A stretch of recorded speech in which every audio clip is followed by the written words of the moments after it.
tere kallid fännid, käes on 12. oktoober, hommik Huugajaga. Hommik Huugajaga saade on tulnud tagasi, nii et kolme peal kõik koos. Yeah, boy!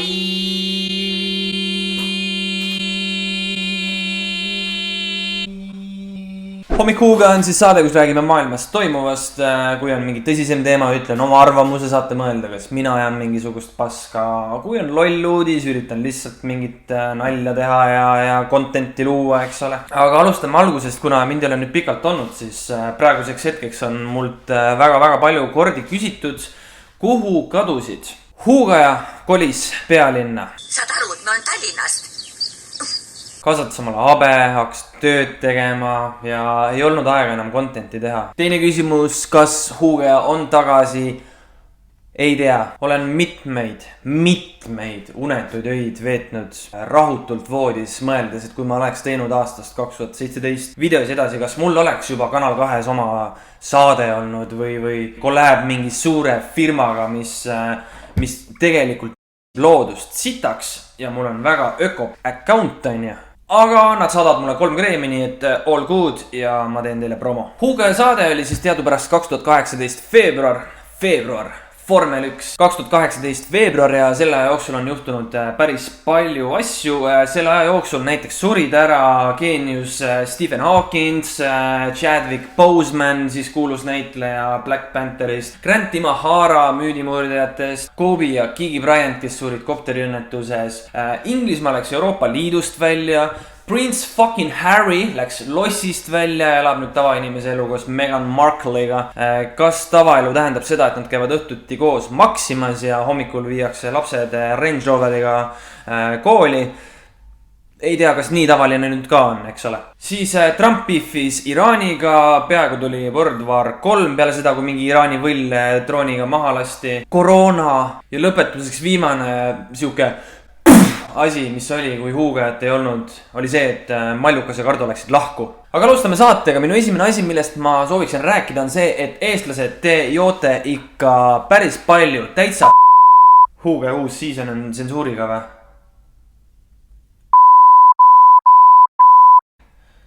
On jah? Aga igatahes, miks ma teid joodikuteks tembeldan? 9. oktoobril tegi Eesti politsei siis siukse kampaania, kus nad 24 tunni jooksul sisse tulnud 112 ja 110 kõned ja muud teavitused panevad siis üles ka säutsumeediasse Twitter. Oli palju nalja, eks ole, oli palju võib-olla mitte nii naljakaid olukordi, eks ole, täitsa tõsine on ju, aga lõppude lõpuks nägi see pildigramm, sellel asjal on kindlasti mingi spetsiifilisem parem nimetus sellele graafikule, on igatahes selline ehk top 3 sõnad, joobes inimene Tallinnas. Lisaks siit lähmegi edasi paarile pärlile, mis siis Eesti politsei avalikustas Twitteris, nagu näiteks. Kell 2.53 helistas teataja, et ta on välismaal ning ei saa telefonitsi naist kätte. Teataja soovib, et politsei helistaks naisele. Selgitatud teatajale, et peaks proovima hommikul helistada, sest öösel tahavad inimesed magada ja võtta sellepärast kõnesi vastu. Kell 5.57 tuli Pärnus kõne inimeselt, kes jõi alkoholi 5 tundi tagasi ja praegu peab sõitma hakkama. Soovib politsei tuleks teeks alkotesti. No, olgem ausalt, mis võiks olla ausam plaan kui see, et ma olen terve öö joonud, nüüd ma pean minema rooli, alkomeetrit ei ole. Kes tahab, et sa ei läheks alkos peaga rooli? Politsei! Siis kell 3 öösel andis helistaja Narvas teada, et temalt peteti erootika teemalise veebilehe kaudu raha välja. Seejärel hakkas aga helistaja naerma ja katkestas kõne ehk siis lihtlaman olukord, kus poole kõne pealt saab mees aru. Sorry, mina olen idioot, teie ei ole süüdi, nägemist.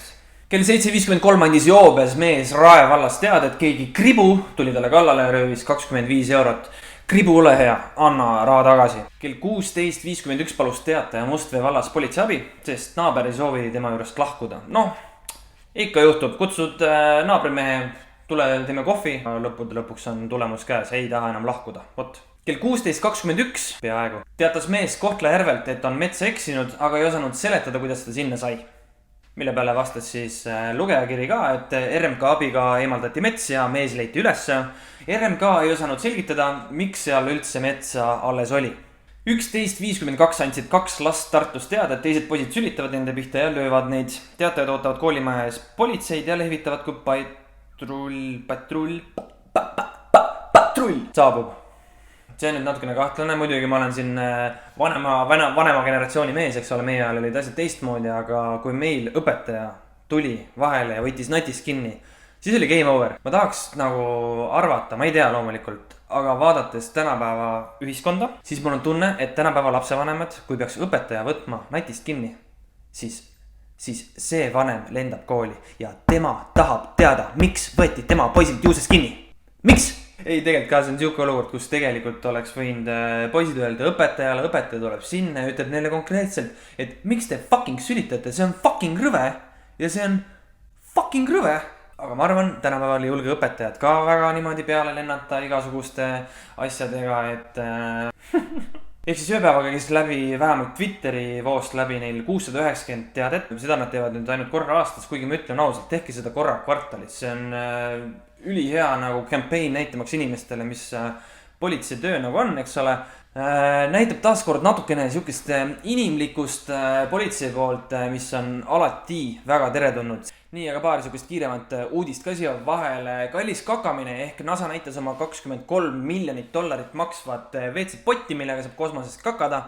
Peale selle, et PSA on meil väidetavalt invaliid, ma ütlen väidetavalt, et ta mulle seda härra Sarve peale ei saadaks, väidetavalt sellepärast, et su autol on invaliidikaart, eks ole, ja peale seda, kui sult küsiti, et miks sa invakaardiga parkisid, siis sa panid lihtsalt laughing emojisi, nii et PSA on endiselt siis overly attached armuga tüdruksõber, sest tekitas siukse cringe'i momenti, kus rahvas päris täpselt aru ei saanud, kas ta tegi nalja või mitte. Arvatavasti ei teinud.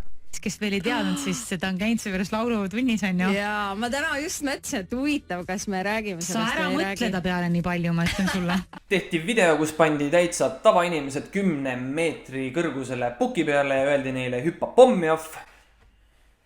Ning selleks ajaks, kui teie seda videot vaatate, siis homme 13. oktoober avalikustab Apple siis uued tooted. On tulemas arvatavasti iPhone 12.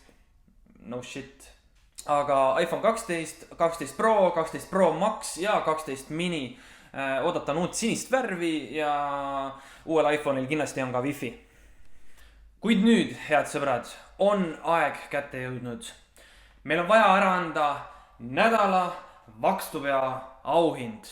Mul on hea meel tõdeda, et selle nädala vakstupea on meie vakstupeade ajaloo kõige noorem võitja ning pidulikult lubage avalikustada, selle nädala vakstupea on 13-aastane Paide poiss, kes sõitis isaga Enniga Pärnusse Mäkki. Kes veel kursis ei ole, ma arvan, kõik eestlased on, aga kui ma siin ütlesin, et ma hakkasin uuesti videot tegema, siis mu Austraalia klemmid olid ka, et väga hea, let's go fam, ma pole Eesti uudiseid lugenud 2 aastat. 3 osalist, meil on, Nii, meil on 3 osalist, meil on 13-aastane poiss, kelle isal on ka Enn, meil on 16-aastane mingi sõber veel tal ja meil on 12-aastane sõbranna. Nii, nokad on 3 koos, mõtlevad, kõht on tühi, lähme Mäkki. Aga meil ei ole ju Paides Mäkki.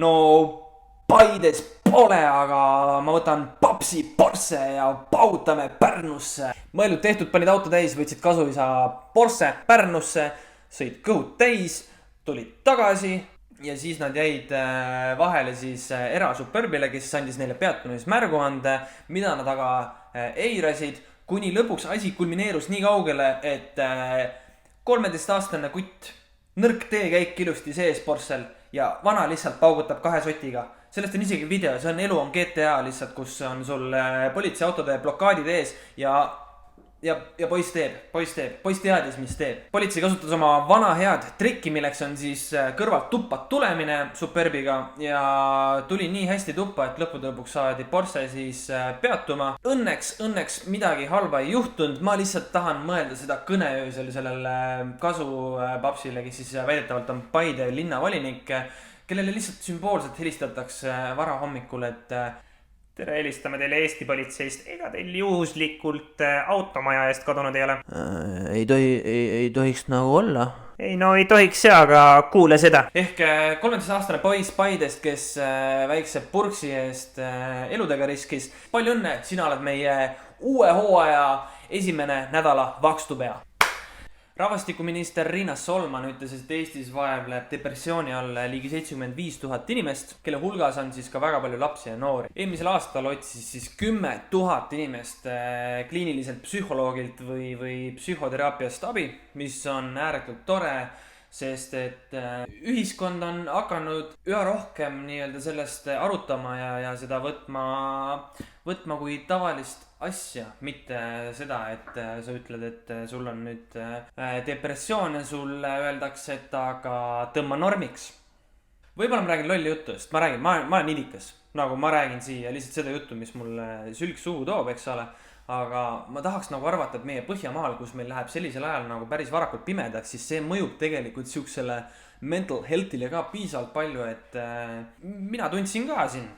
Jumala kass oli olla, ma ei saa öelda, et nüüd 100% mul on vaja mingisugust nii-öelda abi kellegi käest, aga ma tundsin, et ma ei olnud nii õnnelik, kui ma olin 6 aega varem. Kuna see number, nagu ma mainisin, oli siin 10 000 last või noort, siis olgem ausad, see arv on tegelikult kordades suurem. Aga kuna seda asja ei taheta lihtsalt tegeleda, kuna saan ikka hakkama ja nii edasi ja ma saan alati nutta kodus üksi või mida iganes. Nii et igal juhul, kui on kahtlus, et on halvasti see või see asi, siis ei ole üldse nõme minna abi küsima. Mida varem seda sealt tuumast niimoodi peksma hakata, seda suurem tõenäosus on, et see enam tulevikus ei kimbuta, nii et it is what it is. It is what it is. Nagu ütleb see Rannamäe Toomas, kes on kõige hullem fuckboy ever, sest et ma ei taha üldse Rannamäest rääkida. Aga depressioon, paha, tegeleme. Viimane uudis siis kodukülast Rakverest, kus ma ise pärit olen. Rakvere, Arelvi massi, vajad varsti arsti. Ehk siis sa lähed peole, džindoonikut, veel džindoonikut. Pole ammu näinud, teeme šotte. Kuniks kell saab 12. Sa lähed baaridaami juurde, baaridaam ütleb sulle, kuule, rahune mees, ma ei saa sulle müüa. Aga üks Rakvere baari ettevõtja tegi siis sellele väikse loophole'i. Nimelt, kui sa näiteks tellid omale viinatakso või tuleb sõber, toob sulle kanget alkoholi klubi ukse ette, siis no problemo. Mine käi võtta ukse juurest alkopudel ära, lähed sisse, maksad pudelimaksu 10 eurot ja pane palju jaksad. Tegemist ei ole muidugi esimese skeemitamistega, sest et paljud ettevõtted on lubanud ka nii-öelda jooke ette osta enne kella 12 ja päeva lõpuks mul tekib nagu küsimus, et mille fucking jaoks on tehtud kella 12 alkoholi müügipiirang, kui esiteks inimesed on eelnevalt juba purjus.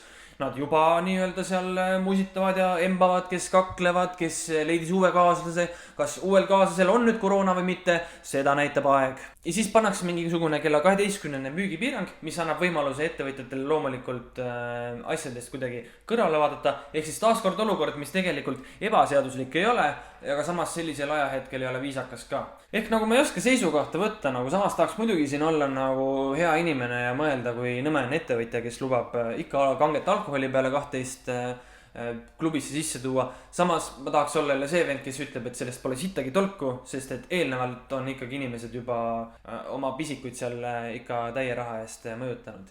Ehk ei oska võttagi seisukohta, loodame lihtsalt selle peale, et see koroonapuhang väga hulluks ei lähe. Võimaluse korral olge head, püsige tervislikud, püsige sportlikud, liigutage ja kandke maski ja ärge käige nendel suurtel üritustel. Kui sul on nagu ilgelt vaja minna sinna üritusele, siis tee vähemalt see liigutus, et sa oled nagu piisavalt ettevaatlik. Ja kuigi seda on ülinõmme öelda, mulle väga meeldis see koroonaaeg, sest et Tallinn oli tühi, ma sõitsin väga kiiresti siit tööle ja kõik oli nagu mega vibe. Tallinn oli vibe üle pika aja. Ma olen siin aastast 2016 elanud ja see kevad oli esimest korda, kui ma nagu tundsin kuradi Kristiines vibe, rahulik oli. Aga sellega ma tänaseks lõpetangi, oli väga tore, oli väga vahva. Endiselt ma ei ole YouTuber, nii et endiselt mind ei huvita need subscriberid ja likeijad. Aga ma pean mainima, algoritm on teinud siukse pulli, et mida rohkem inimesed seda videot laigivad, seda rohkem suunatakse see selle riigi YouTube'i esilehele või recommendidesse. Nii et tõmba laikina, mis sa pullid. Nii et pane like ja ma arvan, et siis võib-olla saab järgmine nädal ka mingi video. Mis sa arvad sellest? Paned like'i või?